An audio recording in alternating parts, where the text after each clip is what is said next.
Ley'khetha iGumkedlela inkosi enkulu Bhomela esitimeni samaMpondo baba mkhulu phakade ama. Ekufikeni kwakhe uNkulunkulu kulo leli lizwe lase-South Africa wafike wabakhombisa okhokho bethu ababekhona ngaleso sikhathi ukuthi bazingane ezincane ngoba wenza ukuthi leli bandla likaNkulunkulu elagcina selibizwa ngawo amaNazaretha lakhiwe yibo okhokho bethu kanye nazo zonke izibongo ezazikhona lapho kuyizona ezabamba iqhaza elikhulu ekukhandweni kwalo leli bandla kanye nawo amakhosi ayeficwa uShembe ayefike nawo abambe likhulu iqhaza ekukhandweni kwalo leli bandla amakhosi ezizwe zakhona lapha eSouth Africa kwaZulu eLesotho enyakatho emampondweni kuze kuyofika khona eSwazini naseMozambique. uNkulunkulu wayekwenzelani konke lokhu ukuthi leli bandla lingakhandwa uye yedwa esenyameni efikele emzini wakwaKhumalo.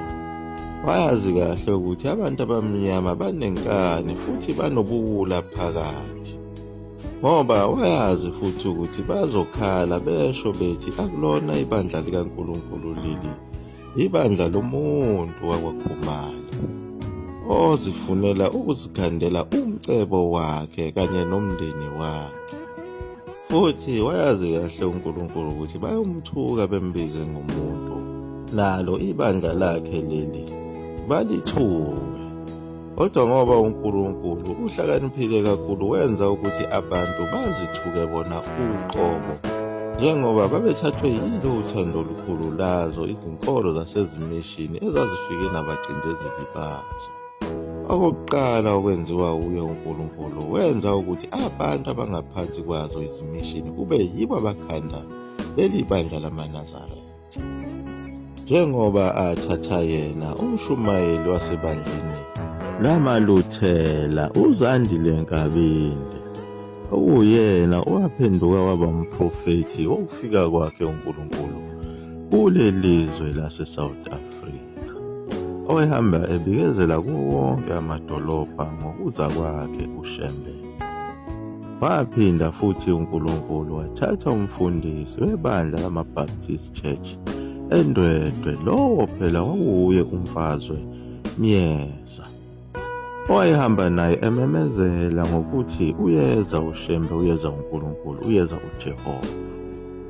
Kwaphinde kwaba yiwo amakhosi azo izizwe zethu abamba elikhulu iqhaza kwakhiweni kwalo leli bandla njengoba naye uShembe wafica ubukhosi bezizwe zakwaZulu nasemampondweni sebufile.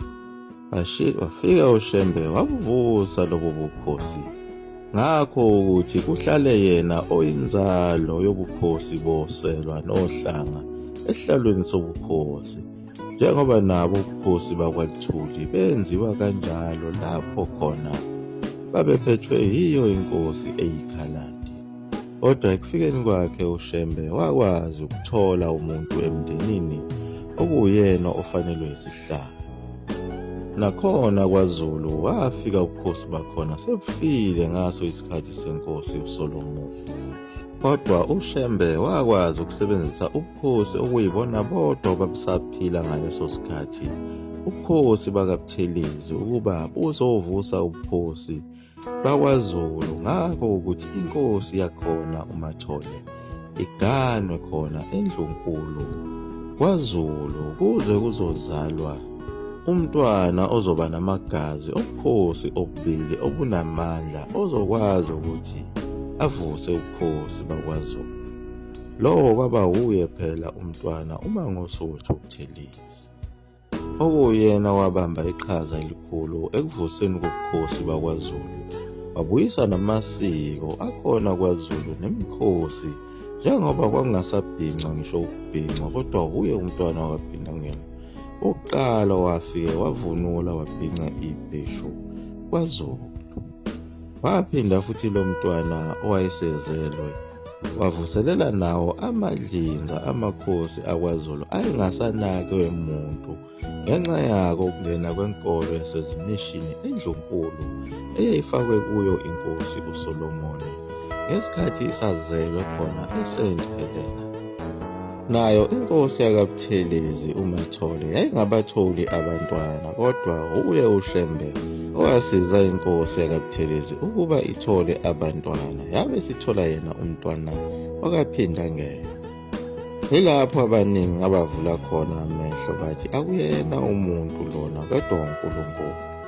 Nayo inkosi yakwaQwabe eMthandeni yasho njalo ngoba yayihlangane naye uShembe eSt Helena esiqhingini esijungujungwini solwandle. Nayo inkosi yakaMathonsi yasho njalo, yathi akuyena umuntu uNkulunkulu lona. Nayo inkosi yakwaHlabisa uMsibi yasho njalo, yathi akuyena umuntu lona uNkulunkulu. Nayo inkosi yabaKhwanazi kwelaseMtubatuba yasho njalo, yathi akuyena umuntu lona uNkulunkulu. Nabo abafazi bamathonga kwaMhlabe yayilingana basho njalo, bathi lona simbone ngaso isibonakaliso eme nomphongolo wesivumelwano ezulwini, akuyena umuntu uNkulunkulu.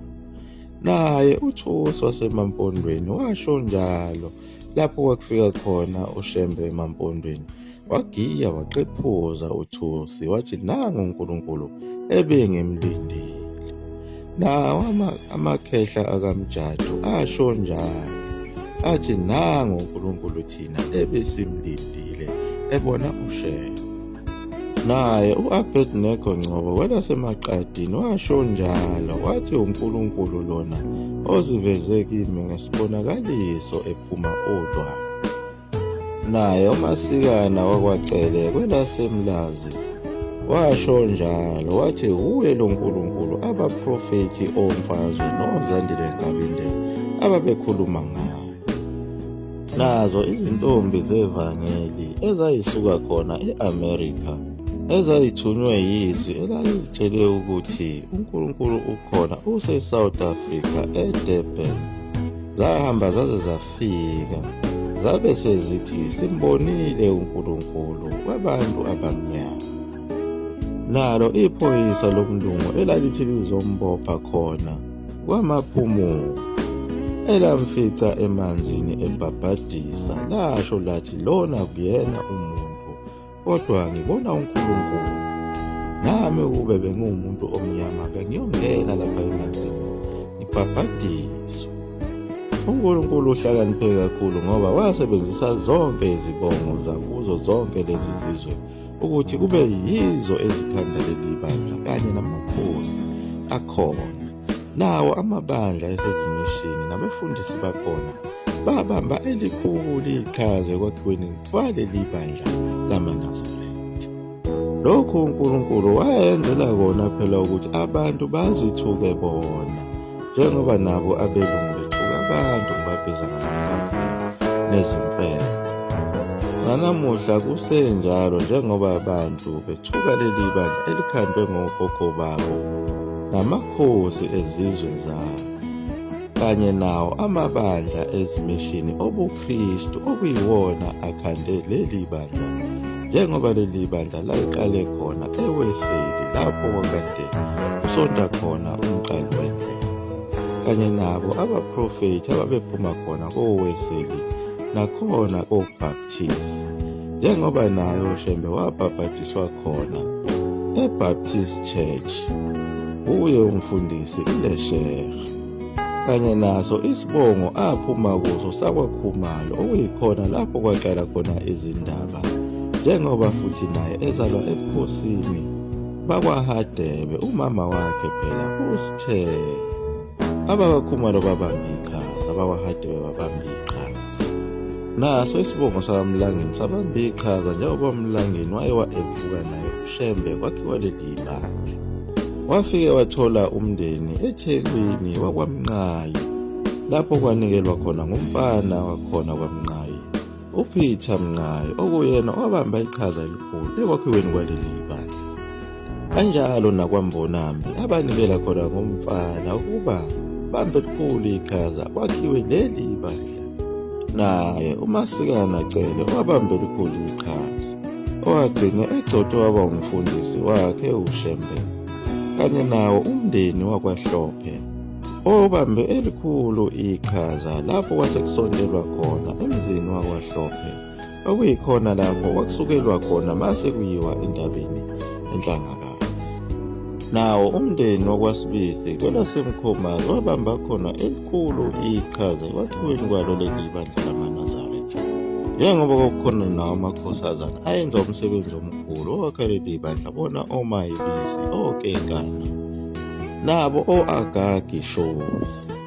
Nabo abakaMzobe babamba elikhulu iqhaza, njengoba uShembe wagcoba yena uMzobe umfundisi wakhe wokuqala benaye uPetros Mncane. Naye uMlandeni walandela wagcotshwa njengaye umfundisi, benabo oMatshapi Shozi noHonethi Mbatha, nabo oBenjamin Hlatshwayo, u-Esanele Mpofana, uSimon Mngoma, nabo o-Elliot Ngcobo no-Ezra Mbonambi, naye uJeremiya Thabethe, ababanga befundisi bokuqala baleli bandla, ababekhanda leli bandla okukhulu ukuzimisela bewa bevuka naye uShembe. Iningi labo babephuma khona emabandleni abo obuKristu bazokwakha leli bandla lamaNazaretha. Impela kunjalo, yizo izibongo zethu ezikhande leli bandla, oyibo phela okhokho bethu ababekhona ngaleso sikhathi esingasalifuni namhlanje, esesilithuka. Umlando uyaziphinda, njengoba abantu ibona abazicelela uNkulunkulu ukuthi kube khona amakhosi, njengoba nawo amakhosi bengasakwafuni. Impela kufanele abamhlophe babize abamnyama ngazo izimfene ngenxa yabo ubuwula, ngoba ngisho nayo incwadi yomlando wakhe uShembe yabhalwa wuye umbhishobhi omkhulu wawo amaKristu. Lowo phela kwakuwuye umsunguli we-ANC uJohn Langalibalele Dube, owayemngani omkhulu wakhe uShembe. uShembe wamcela ukuthi behlale phansi bebhale ngazo izindaba nomlando wakhe. Nangempela kwabanjalo, wawubhala lo mlando wabe semluleka uShembe ukuthi, John Langalibalele, le ncwadi ungayikhiphi ngisaphila, othi mase hambile emhlabeni bese uyikhipha kufundwe ngawo umlando wakho. Lokho futhi kwakusayilo icebo labo lakhe uNkulunkulu ukuthi wayazi kahle ukuthi amaKristu okuhamba kwesikhathi ayolithuka leli bandla, enzela ukuthi azithuke wona, ngoba nangu umbhishobhi omkhulu okuyena obhale incwadi kaShembe, owayikhuluma umlomo nomlomo naye uShembe. Futhi naye uJohn Langalibalele Dube wayengabatholi abantwana wabaphiwa nguye uShembe. Lokho kuchaza kona ukuthi amaKristu uma ethuka uShembe asuke ekhombisa ubuwula obukhulu, ngoba asuke ezithuka wona uqobo, kanye nazo izibongo eziningi esingeke sikwazi ukuziqeda, okuyizona ezabamba iqhaza ukwakhiwa kweleli bandla, njengoba wayekhona naye uNongelisho wakaMdluli, uJuliya wakwaCele, Ellen wakwaMngomezulu, uTimothy wakwaKhuzwayo, Selina uNomashi Mpanza, u-Aaron wakwaMthetho, uPetros wakwaNdlovu, uKhonzinkosi wakwaMbuyazi, uPhilip wakwaNgubane, uMbongiseni wakwaMdluli, u-Absalom Ndlovu, uJohannes Dube, u-Alsini Mthembu, u-Aaron Magwaza, uMtwenziwa Buthelezi, uZakhariya Kunene, uVuniqiniso Shaka, uJohn Mabuyakhulu, uDaniel Dube naye wayekhona, nawo amaNdiya oNozinkobe ogama lakhe kwakunguSamaria Joaquin wayekhona, kanye namanye amaNdiya o-Aaron Barrow, uPolika, babekhona kwakhiwa leli bandla. uMagiya Miyeza wayekhona, uJohani Cele, uLotha Zuma, uHlanganisa Umuzi David Mncwane wayekhona, uBlose noVilakazi babekhona, uSheleni Ngubane wayekhona, u-Edmond Dladla wayekhona, Elias Nduli wayekhona, uMakhanda Cele wayekhona, Thomas Makhathini, uPhumile Maphumulo, u-Enos Mchunu, u-Abednego Josiah Mthembu, u-Azariya Mthiyane wayekhona, uThomas Makhathini wayekhona, uKen Mthethwa wayekhona, u-Eliya Shange wayekhona, kanye naye uMakholwa Maphumulo noWellington Thuli wayekhona, uKhaya Ndilo wayekhona, uJohane Cele, u-Azariya Mthiyane, uBukhosini, umuntu okhona Mtshati, uGasta Cele, uSompungana Mbuyisa, uKhulumane Zimela, uMakhanda Cele, uDaniel Mkhize, u-Aaron Gumede, uThembekile Mhlongo, uMagobongwana Mcineke, uPhasika Mhlongo, u-Esther Zungu, Sandile Cebekhulu, uHana Mkhabela, Solomon Mdluli, uLina Mdungwa, uBhela Ngcobo, uNomali Mpahla, uGethi Mbambo, Inkosi uMqhawe Ngcobo, uMasijula Shange, uLukhozana Mahlobo, uMbhinqa Mazibuko, kanye naye uMshumayeli uMathe waseBaptist Church okuyena owayemgugubalisile eThekwini, uJocelina Mchunu, u-Elina Gumede, uDaniel Goba, kanye nabo oMbazini kwelaseNyakatho noHlophe kwelaseSwazini. Lezi zibongo yizo ezikhande ubuNazaretha kanye nezinye eziningi igumgedlela elingazibalanga, kanye nawo onke amakhosi azo lezi zizwe: Inkosi yakwaMdluli, Inkosi yakaMyeni, Inkosi yakwaHlabisa, Inkosi yaseMtubatuba, yabaKhwanazi, Inkosi yakwaMthethwa, uMhlane, Inkosi yakwaBiyela, Inkosi yakwaQwabe kwelaseMthandeni, Inkosi yakwaMathonsi eMandeni, Inkosi yakwaNgcobo eMaqadini, Inkosi yakwaNzuza, Inkosi yaseMazimeleni, Inkosi yakaButhelezi uMathole, naso iSilo uSolomoni, Inkosi yakwaLuthuli, njengoba nawo wonke umndeni weNkosi Albert Luthuli yagcine ekhethe yona inkosi yasePhakameni, inkosi yaseMathonweni, inkosi yakwaDube kwelaseMpembeni. Ngeke waqede kumgedlela, maningi kakhulu amakhosi ayekhona ngesikhathi sakhe uShembe. Abamba elikhulu iqhaza kwakhiwa leli bandla lamaNazaretha, njengoba namhlanje kusenjalo amakhosi egcwele khona laphayana ePhakameni eze uqhubeka nomsebenzi wabo okhokho babo ababamba iqhaza kwakhiwa leli bandla. Njengoba nawo amathempeli awamaNazaretha egcwele kuzo zonke izizwe, kungenxa yako ukuthi yiwo phela amakhosi angokhokho bamakhosi akhona manje, okuyiwona abeka uShembe amupha wona uDedangendlale wendawo kuba kukhandwe wona amathempeli amaNazaretha. Zonke lezi zibongo namakhosi asebalwe yilo igumgedlela, izibongo zabantu kufanele ngabe bayaziqhenya kakhulu ngabo uNazaretha futhi bangamaNazaretha, kodwa ngenxa yako ukuba izinokwe abawona amaNazaretha ngabo kweduswa umlungu ukuthi okhokho babo bangamadimoni. Njengaye umpostoli uMbatha, isibongo sakhe saseMambatheni esabamba elikhulu iqhaza ukwakhiwa kwalo ibandla lamaNazaretha.